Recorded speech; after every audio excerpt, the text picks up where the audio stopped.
Hey everyone, स्वागत है आप सभी का रक्षा अनप्लग्ड पर। बात करने वाले हैं डब्बा के व्लॉग के बारे में। काफ़ी टाइम से मैंने इब्राहिम्स पर कोई रिएक्शन नहीं दिया है और ना देने का कारण ये है कि यार बहुत ज़्यादा खिचड़ी पक जाती है दिमाग में। यार मैं मतलब पहले ऐसे व्लॉगर्स पर रिएक्शन देती थी जिनके एक फैमिली में न जाने कितने चैनल्स होते थे।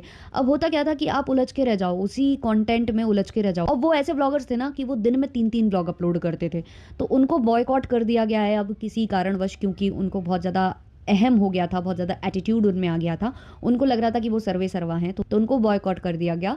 तो अब पता क्या होता है कि अब जब डिफरेंट कंटेंट हम एक्सप्लोर करने लगे हैं तो लगता है कि अलग अलग कंटेंट देख लें, अलग अलग पर काम कर लें।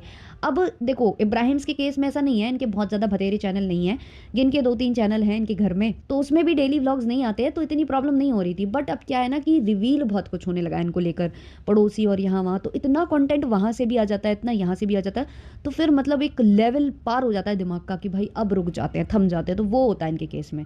खैर, तो अभी आज जो मैं इन पर रिएक्शन लेकर आई हूँ उसका एक कारण है। कारण ये है कि इनके व्लॉग के कुछ स्क्रीनशॉट्स वायरल हो रहे हैं बहुत जगह, है ना, मेरे तक भी आया, जहाँ भाई देखा गया कि ये लोग हाईवे पर बैठकर इफ्तारी कर रहे थे। अब जब वो स्क्रीनशॉट मैंने देखा तब मैं इनका व्लॉग देखने गई और मैंने स्पेसिफिक यही वाला व्लॉग देखा है। बट ये वाले व्लॉग में जो इन्होंने किया है भाई, बिल्कुल सीमा लांघ कर रख दी है भाई। हाईवे पर लिटरली ये लोग हाईवे पर गाड़ी साइड में लगाते हैं, वहाँ पर कपड़ा बिछाते हैं और पूरी फैमिली, मतलब जितने लोग ट्रैवल कर रहे थे वो सारे के सारे ज़मीन में बैठकर, मतलब उसी कपड़े पर बैठकर इफ्तारी करने लग जाते हैं। भाई अगर आपको पता था कि इफ्तारी करना पड़ेगा, ये टाइमिंग रहेगी, तो आप थोड़ी देर पहले रुक जाते, कहीं 1-2 घंटे वेट कर लेते, इफ्तारी करके फिर निकल आते। मतलब कुछ तो ट्रैफिक नियम भी होते हैं, कुछ प्लस आपकी सेफ्टी भी होती है, आपके साथ छोटा बच्चा भी है। मतलब आप लोगों को ज़रा सी भी शर्म नहीं आती है क्या? और आप इस चीज़ को बहुत अच्छा समझ रहे हो, इसको फ्लॉन्ट कर रहे हो, और इनके जो सब्सक्राइबर्स हैं इनकी इस गलत हरकत को भी अप्रिशिएट कर रहे हैं भाई, अप्रिशिएट कर रहे हैं। और मैडम को अच्छा लग रहा है, मैडम हार्ट दे रही हैं। ये हाल हो चुके हैं इनके। मतलब इनको शर्म आनी चाहिए कि ये लोग, मतलब जो सेट करने की कोशिश कर रहे हैं, ये लोग इन्फ्लुएंसर्स मानते हैं खुद को, और क्या कर रहे हैं, ये इन्फ्लुएंजा फैला रहे हैं, यही तो कर रहे हैं। मतलब कौन ये ऐसी हरकतें करेगा? इनको हाईवे एंटर करने से बहुत पहले एक जगह इनको मिल जाता है, खाने पीने का जो सेक्शन है, मतलब रेस्टोरेंट वगैरह टाइप का, कुछ ढाबा टाइप का इनको दिख जाता है। तो ये वहाँ पर जाकर अपना सारा इंतज़ाम करते हैं कि हमें इफ्तारी करनी पड़ेगी, तो हम ये सारा सामान ले लेते हैं। तो आपको वहाँ पर ये नहीं लगा कि हम थोड़ा यहीं वेट कर लेते हैं, यहीं इफ्तारी करते हैं, फिर निकलते हैं? बच्चा है हमारे साथ, सेफ्टी वाली बात है। अभी आपका एक हाल फिलहाल में ही आपकी गाड़ी जो है लड़ गई थी, कुछ हो गया था, और आप क्या कर रहे हो, आप बिछा कर वहीं रास्ते में गाड़ी लगाकर बैठकर इफ्तारी कर रहे हो हाईवे पर। मतलब यार शर्म आनी चाहिए। और ये व्लॉगर्स हैं जिनके मिलियंस में व्यूज़ आ जाते हैं, 1-1 मिलियन इनका व्यू चला जाता है, और इनको देश विदेश के लोग भी देखते होंगे, जो अपने इंडियंस आहर बाहर रह रहे हैं वो भी इनको देखते होंगे।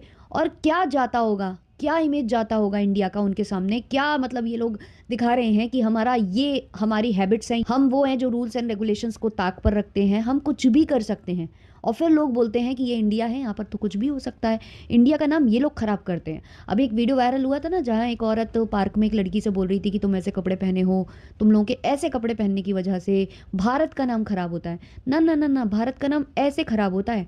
ये जो सो कॉल्ड इन्फ्लुएंसर्स हैं जिनके मिलियंस में व्यूज़ आते हैं, जो ये दिखाते हैं कि हम हाईवे पर अपनी सारे रूल्स एंड रेगुलेशंस को ताक पर रखकर, बच्चों की सेफ्टी को नज़रअंदाज करते हुए, हम कहीं पर भी ऐसे फट्टा बिछाकर बैठकर खा सकते हैं, ये बताते हैं ये लोग। और सबसे बड़ी बात, इनको पता था कि इनको इफ्तारी करनी है, इन्होंने खाना ले लिया था, इन्होंने पूरा मन बनाया रखा था कि इनको हाईवे पर ये करना है, ये कांड इनको हाईवे पर ही करना है, इनका पहले से मन था, क्योंकि इनको रेज बेट क्रिएट करना था। अभी इनका जो व्लॉगिंग है जो बिल्कुल डाउन स्लो जा रही है, तो वो इनको क्लियरली करना था, बेसिकली उसके वजह से इन्होंने जानबूझकर ये किया है। बट मैडम ने सारी तैयारियां कर ली थी, वो खाना वगैरह इन्होंने पैक करा लिया था कि इनको, क्योंकि हाईवे पर ही बैठकर करना था इफ्तारी, तो इन्होंने वो सब पैक करा लिया था। बट मैडम को ये नहीं था कि जब हम रुके हैं खाना लेने के लिए उसी वक्त हम जो है खजूर वगैरह ऊपर कर लें, जो भी खाना था इनको। ये खोज रही थी कि इतना सारा सामान है, हमने कहाँ रख दिया होगा। हाईवे, बीच हाईवे पर गाड़ी रोककर ये खोजा भी नहीं कर रही थी कि कहाँ रखा है, वो चीज़ कहाँ रखी, निकाल लें। और जब ये वो चीज़ निकाल रही थी तो बीच बीच में इन्हें दूसरे प्रोडक्ट्स भी दिख रहे थे, तो वो भी फ्लॉन्ट कर रही थी कैमरे पर। और ऑब्वियसली जो कैमरामैन था ना, क्योंकि इन्होंने तो हाईवे के साइड में लगा रखा था अपनी कार को, अब उसको साइड तो नहीं कह सकते हैं क्योंकि वहाँ पर कोई खेत खलियान नहीं थे, हाईवे है वो भाई। और उस पर क्या है कि जो इनका कैमरामैन था वो बीचों बीच खड़ा था, क्योंकि शूट कर रहा है। अगर आपको कोई साइड में आप खड़े हो कार लगाकर, तो अगर आपको कोई शूट कर रहा है तो उसको बीच रोड में खड़ा होना पड़ेगा, बीच हाईवे पर खड़ा होना पड़ेगा। तो सोचिए कि ये लोग अपनी तो केयर करते ही नहीं है, दूसरे का बच्चा आपके साथ है उसकी भी केयर नहीं है, वो आपको शूट करेगा बीच रोड में खड़े होकर।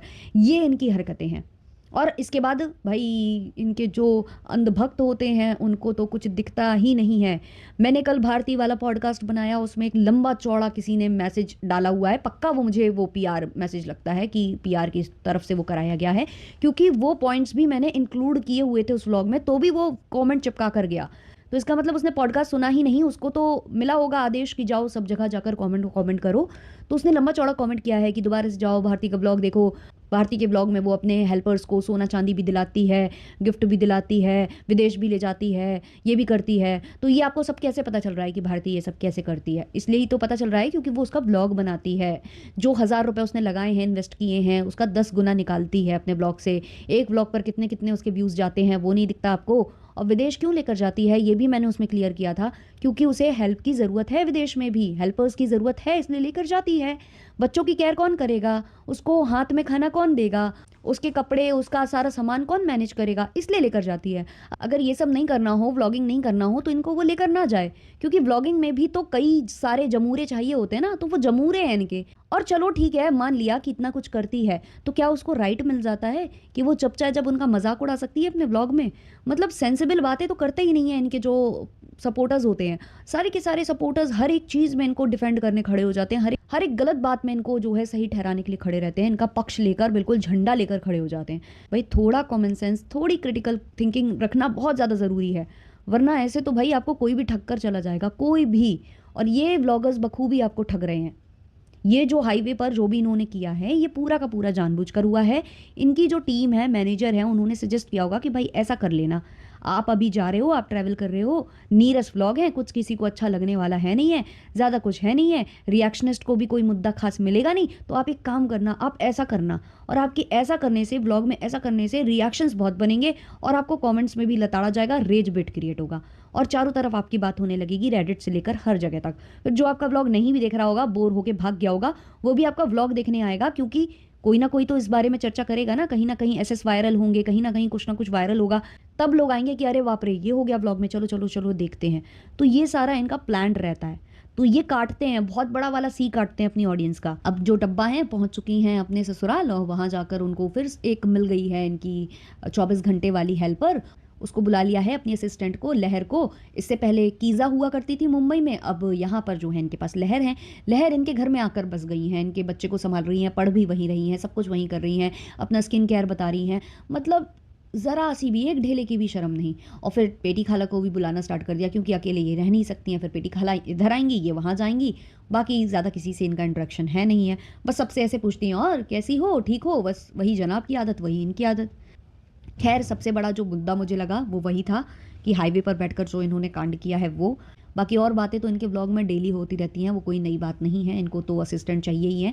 कीज़ा ने कैसे इनके बैग में वो बर्तन तक भर के दिए हैं, जैसे इनके ससुराल में शायद बर्तन भी नहीं है, कुछ तो प्रॉब्लम होगी तभी ये सब करके दिया है। और ये कह रही हैं कि देखो उसने पूरा इंतज़ाम करके दिया है, और फन्नी भी बोल रहा है कि हाँ वो पूरा अच्छे से इंतज़ाम करके देती है। तो शर्म आनी चाहिए तुम लोगों को कि वो इंतज़ाम करके देती है। वो छोटी बहन है जिसको शायद खुद इतनी जिम्मेदारियां नहीं पता होनी चाहिए, उसको आप लोगों को ये सब करके देना चाहिए, बट वो आपको करके दे रही है, उल्टी गंगा भरी है, तो आपको शर्म आनी चाहिए। खैर ये वाला पॉडकास्ट इतना ही रखते हैं, अच्छा लगा हो तो लाइक शेयर सब्सक्राइब और हाइप कर देना। तब तक के लिए बाय बाय।